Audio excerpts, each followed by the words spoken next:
So when they sent me the link to watch the episodes, when we were talking about working together with Applause and Bani J, the producers, at that point I saw the series and I binge watched it and I loved it, and I was like, I have to do this character because simply one of the most stunning characters I've ever played.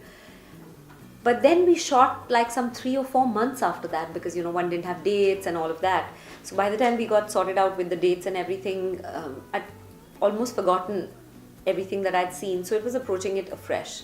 And everybody's body language, every actor brings a different energy to their parts.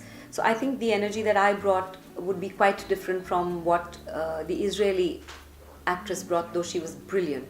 So no, there were no references taken from the original Hostages. Also, our cultural orientation as Indians is very different from what, say, something in Israel is. So we bring our own way of talking, our own nuance, body language. So one can't really, even if one tries to emulate somebody, it's very difficult, and then it becomes like a copycat job, and I don't think I can do that.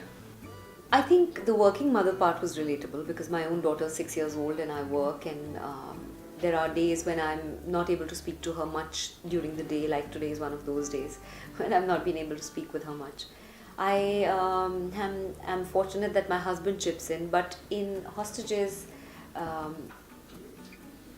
Dr. Miran and her family is not what it looks like on the surface. There's a whole lot of, a whole other can of worms that opens up.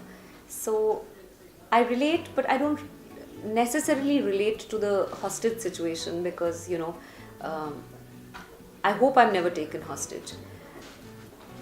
But if I am, I hope I have the brains that she has.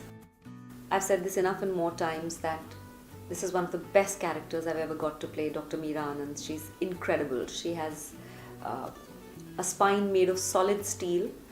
She has the intelligence of a rocket scientist and the cool of a rapper. She's just absolutely a rock star, and that's what I love about her. I love the fact that she's so alert and inventive and thinks on her feet. She, even in a deep crisis, deep personal crisis, the way she deals with a situation, it's amazing. You're competing with yourself, yeah, end of the day.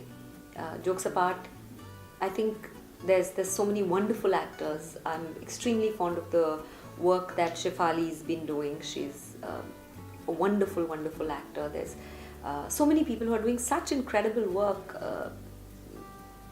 Alia Bhatt is doing such fabulous work. So I'm in admiration of these women, and I think that they're doing what they're doing, and only they can do what they can do. But by the same logic, only I can do what I can do. So I feel very confident and happy in my space. I bring entirely a different body, a different trajectory of thinking, a different skill set as an actor.